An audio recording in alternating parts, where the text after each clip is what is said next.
For all those parents who are supporting neurodiverse kids, I want to tell this message to all of you. So I have been there. I have seen my autistic daughter struggle. She is severely ADHD and OCD as well. I have seen all her struggles since childhood. She wasn't able to converse. She was never able to express herself. Since childhood, there was this constant anxiety and overwhelm whenever I used to take her out. And there was this constant stuckness. And my daughter couldn't pursue her education after 7th grade. So it's like from 7th to 11th, she was every single day she used to be at home, and it wasn't easy. It was like full of anxiety. It was every day was challenging for me to manage her neurodiversity. Every day she used to scream, she used to break things, and every day it was a constant struggle and constant tiff going on between me and her. And I wasn't seeing any way out of this situation. I was like, this is going to be the rest of our life. We both have to live in this situation, and there's no end, because she was always ready to fight. She was even ready to hit at me at times when I wasn't able to understand her. So it's like I used to always wonder, what is wrong with this child? Why is she so hyperactive, so fidgety? And then she doesn't want her to do anything, like and that's where I was thinking, if this is life, then there is no point in living this life. I was at that stage that I just didn't want her to live, and didn't want both of us to survive, because I wasn't seeing any way for myself. And later, so now I realized that the reason was because I was completely disconnected from myself. And then I traced back and I realized, oh, my parents were completely disconnected from their own self.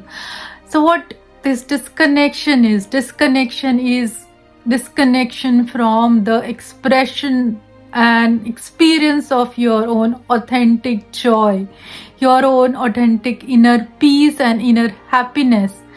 And this is coming from that generational trauma that my parents had passed on to me. I had, like, my own struggles with dealing my own neurodiversity, which I realize now that I was functioning in the world with in a very hard way. So I was barely functioning. My parents were barely functioning. And then I have a child who is completely stuck into this severe levels of fight or flight. So her nervous system and her brain is completely disconnected from her own self, and rest is just the reflection of that brain's fight or flight. And that's where then I started understanding first my own neurodiversity. I started working on it, and I started getting my inner happiness back. So that's the thing, that then, because to support a neurodiverse kid, you have to have your inner happiness and inner energy at your optimal level. So you as a parent first need to process all your inner child wounds, have to understand all the anxiety, the fears, the limiting beliefs, the survival beliefs that you are living with, and then only we will be able to support our neurodiverse kids. So it's like the healers and coaches have always been knowing this. So I used to go to my healer, and she used to guide me. And at that time, I couldn't understand what it means. She used to say me that, your brain is disconnected from yourself. You have to first do your inner work. I couldn't understand what she was trying to tell me. And eventually, when I started practicing this deep inner work for a really long period, I would say for 3 years. So 2 years I did meditation, And then 1 year I started practicing breath work, and the breath work started changing. It starts aligning the mind and the body. It starts resuming the thriving mode in our brain. And that's when we start seeing the profound changes. Again, right now, my daughter is way better than she used to be earlier. And our relationship is also now very beautiful, because now I'm able to see what is happening in her brain. Now I'm able to understand what she is going through. So we are not fighting. I'm giving her that time and that space, and I'm committed to create this, a beautiful safe space for her, where her nervous system automatically starts resuming the flow back. And I have now this belief that yes, we can come out of this, and there is definitely this, way for us, for both of us. We can thrive in this world, and we can create our beautiful world. And that's the power of inner transformation. That's what this deep inner work does to us, that it brings that joy and inner confidence. And it is very physiological process, and it has helped me in transforming my body. It has helped me in transforming my mind. It has helped me in getting this confidence, and I have resolved my own neurodiverse issues. So autism, it's way better and way manageable now. I don't get anxious in social situations. I am able to set my boundaries, and I always now go with this feeling of togetherness and integration within myself whenever I go out in the social situation. So I don't feel that overwhelm and anxiety now.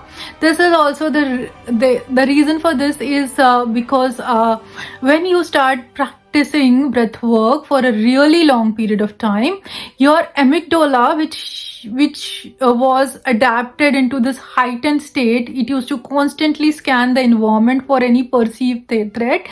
This heightened state starts calming down, and then we start feeling very better in our own skin and our own physiology. And this is a very physiological transformation of regulating your nervous system to deep breathing and processing all that inner child wounds. And so that is another adaptation that I am able to reverse, was that I was having a lot of difficulties in reading, comprehending, large information. Even like reading like one single line or one single page, I used to just read from the keywords and used to just make sense out of it. I just couldn't read the entire line and make sense of it, and I just couldn't be consistent towards reading something. And now that has become so better, because the hippocampus area of the brain, it is responsible for the memory functioning, memory storage, memory retrieval, our alertness, focus, information processing. And when it is working in the severe fight or flight state, the hippocampus area starts shrinking down, and it causes a lot of inflammation inside the brain. So once you start doing this deep inner work, once you start regulating your nervous system, and once your brain starts feeling safe within its own physiology, it start again reversing that hippocampus area shrinkage, and you start feeling that you are now having this extra runtime memory available to you. Your memory storage and retrieval is fast. Your planning organization skills reflect into that. Your visualization skills becomes very clear, and you start getting this mental clarity. You start understanding your spatial awareness, and you start coming back into this present moment. And now I'm able to read way better and able to organize all my documents, which was a huge thing for me, because I used to always have this brain fog. The reason for the brain fog is this inflammation in the brain, and it starts lowering down. Once your brain starts feeling safe, it starts resuming everything within.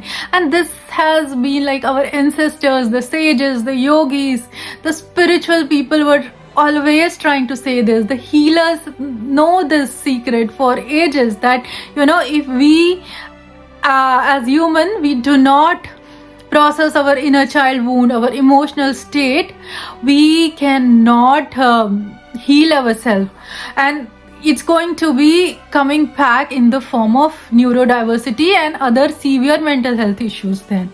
So everything, like all these neurodiverse issues, are linked to the parent's emotional state.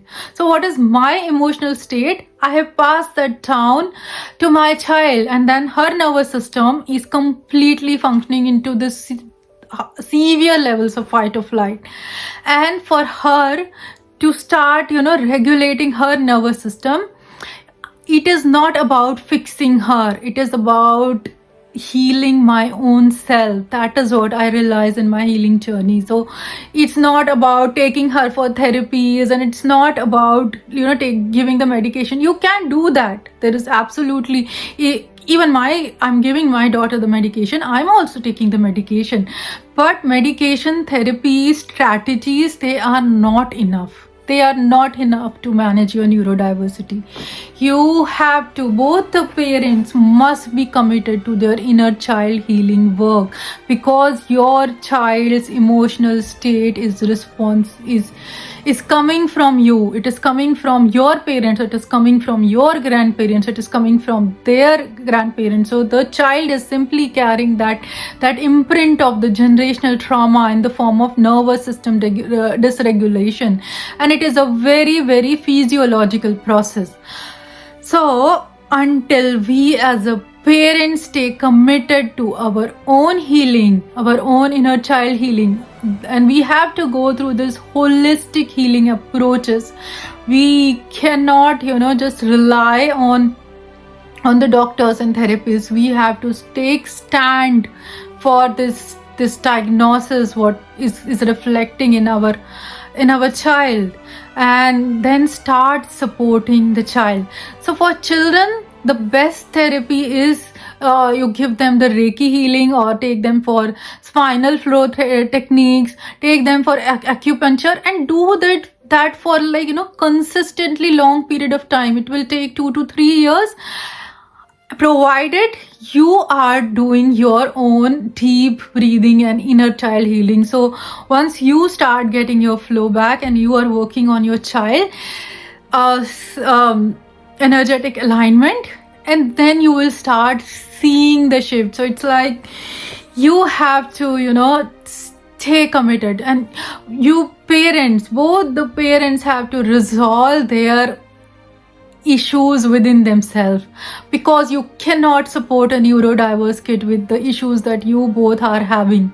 You just cannot. You have to, and you can't resolve your own issues until you start doing your own inner child healing work. So this is simply a reflection that the inner joy is missing from both of you, and the child is simply a reflection of that emotional state of yours. So that's why for all the parents who are supporting neurodivergent kids, or even kids with mental health issues, we all need to do this deep inner work and stay committed to this path for the rest of our life.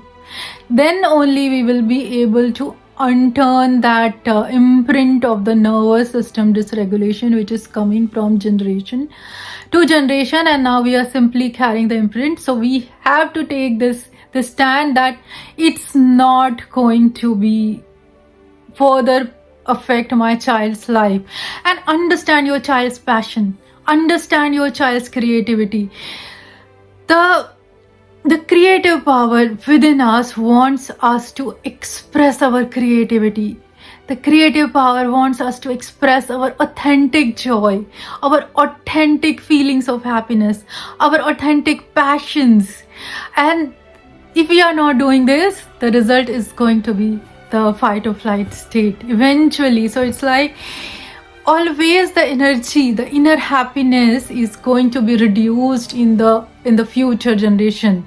In the next generation, it's going to be further reduced. It's going to be further reduced if both the parents are not really doing the inner work. this inner work is the key thing that has been missing, the shadow work it is called, or the inner child healing. And yeah, this video is for all the parents that please, for your child's sake, start doing this inner work now itself. Thank you so much.